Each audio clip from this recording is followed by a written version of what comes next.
नमस्कार, स्वागत है इस नए एक्सप्लेनर में।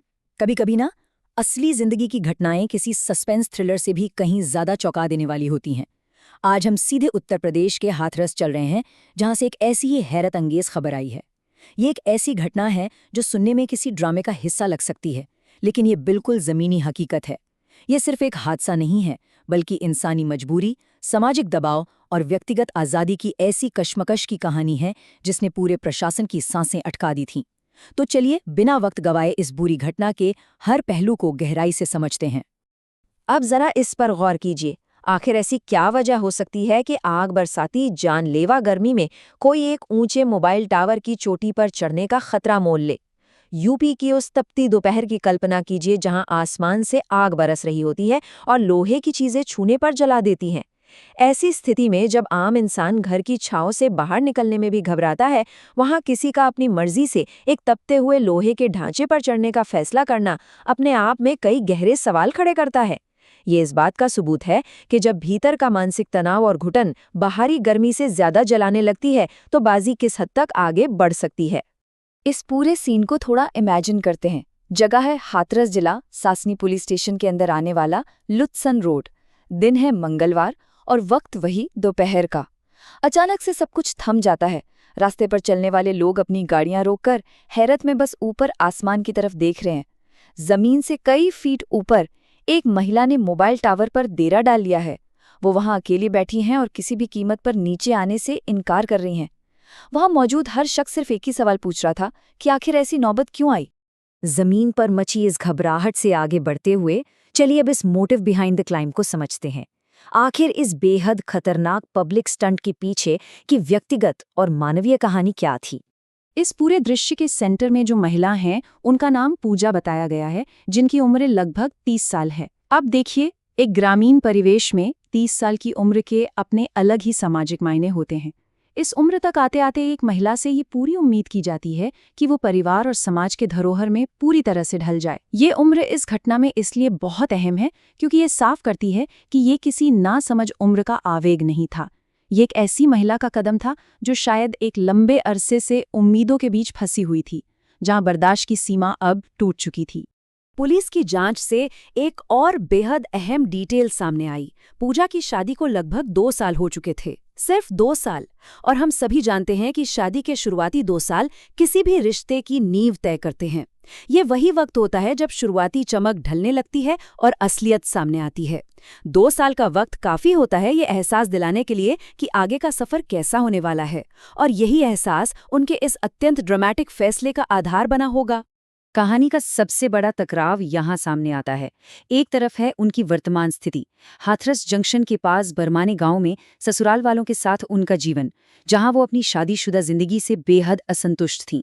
ग्रामीण समाजों में आमतौर पर इन चीज़ों को नज़रअंदाज कर दिया जाता है और सामाजिक परंपराओं के चलते इस बंधन से बाहर निकलना लगभग असंभव माना जाता है। दूसरी तरफ है उनकी आकांक्षा। वो पास के ही किसी गांव में रहने वाले अपने प्रेमी के साथ जीवन बिताना चाहती थीं। वो टावर पर किसी शौक के चलते नहीं चढ़ी थीं, बल्कि वो अपनी आवाज़ उस आसमान तक पहुंचाना चाहती थीं जब ज़मीन पर उनकी कोई सुनने वाला नहीं था। ये अपनी आज़ादी वापस छीनने की एक बेचैन कोशिश थी। इस पूरे पसमंजर को समझने के बाद स्थिति एक बेहद नाजुक मोड़ पर आ जाती है। The 3 hour rescue mission. ये एक ऐसी तनावपूर्ण स्थिति थी जहां हर बीता पल जानलेवा साबित हो सकता था। सीक्वेंस कुछ इस तरह आगे बढ़ा। मंगलवार की दोपहर वो अपने ससुराल से निकलती हैं। रास्ते में अचानक उठे जज्बात या शायद पहले से तय किए गए फैसले के तहत वो इस ऊंचे मोबाइल टावर पर चढ़ जाती हैं। हर कदम पर डर और दृढ़ निश्चय दोनों रहे होंगे। फिर शुरू होता है लगातार 3 घंटे का स्टैंड ऑफ उस जानलेवा गर्मी में। आखिरकार ढलते दिन के साथ लेट आफ्टरनून में उन्हें सुरक्षित नीचे बचा लिया जाता है। ये सिर्फ वक्त का टाइमलाइन नहीं, बल्कि बेचैनी से उम्मीद तक का सफर है। नीचे जमीन पर बिल्कुल पैनिक का माहौल था।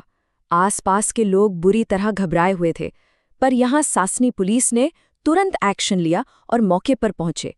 किसी भी दुर्घटना से निपटने के लिए फायर ब्रिगेड को भी तैनात कर दिया गया। शुरुआत में नीचे से आवाजें लगाई गईं, गुजारिश की गई, मिन्नतें की गईं, लेकिन सब बेअसर। नीचे मची उस पूरी चिक पुकार का ऊपर खामोशी से बैठी उस महिला पर कोई असर नहीं हो रहा था। कड़ी मशक्कत के बाद ससनी के station house officer Vipin Chaudhary ने इस पूरी स्थिति को बहुत ही सीधे शब्दों में बयान किया। उन्होंने कहा कि उन्हें आखिरकार काउंसलिंग के बाद सुरक्षित नीचे लाया गया। ये बहुत अहम बात है। ऐसी आपाधापी में जहां शोर या गुस्सा काम नहीं आता, वहां ठीक से की गई बातचीत यानी सामने वाले के दुख और बेचैनी को समझकर हमदर्दी से बात करना अपना जादू दिखाता है। एक शांत और धैर्यपूर्वक बातचीत ने इस गंभीर स्थिति को सुलझाने में सच में एक बेमिसाल भूमिका निभाई। लेकिन उन 3 घंटों के बारे में सोचिए। पूरे 180 मिनट एक मोबाइल टावर के लोहे के ढांचे पर तपती हुई गर्मी में बिना पानी के वहां टिके रहना। ऐसी चुभने वाली धूप में लोहा आग जैसा गर्म हो जाता है। चक्कर आना या होश खो बैठना बेहद आम बात है। इन 3 घंटों तक वहां रुके रहने की उनकी क्षमता उस बेचैनी की ओर इशारा करती है जो उनके भीतर चल रही थी। ये दिखाता है कि जब दिल का दर्द किसी फिजिकल तकलीफ से बड़ा हो जाए तो इंसान किस हद तक सब कुछ सह लेने को तैयार हो जाता है। घटना के सुलझ जाने के बाद भी उस खाली टावर को देखकर एक सोचने पर मजबूर कर देने वाला सवाल पीछे छूट जाता है। अपनी पसंद, अपनी आज़ादी और अपने अस्तित्व को पाने के लिए कोई किस हद तक जा सकता है? ये घटना सिर्फ एक छोटी सी न्यूज़ नहीं है। ये इंसानी भावनाओं, सामाजिक दबाव और अपने जीवन पर अधिकार चाहने की उस गहरी कश्मकश की एक बहुत बड़ी झलक है। ऐसी घटनाएं दिखाती हैं कि सदियों पुरानी परंपराओं और नए सपनों के टकराव से कैसे आग पैदा होती है। उम्मीद है इस एक्सप्लेनर ने इस घटना के तमाम पहलुओं को पूरी तरह स्पष्ट कर दिया होगा। ऐसे ही रोचक विश्लेषण के लिए आगे भी हमारे साथ जुड़े रहिए।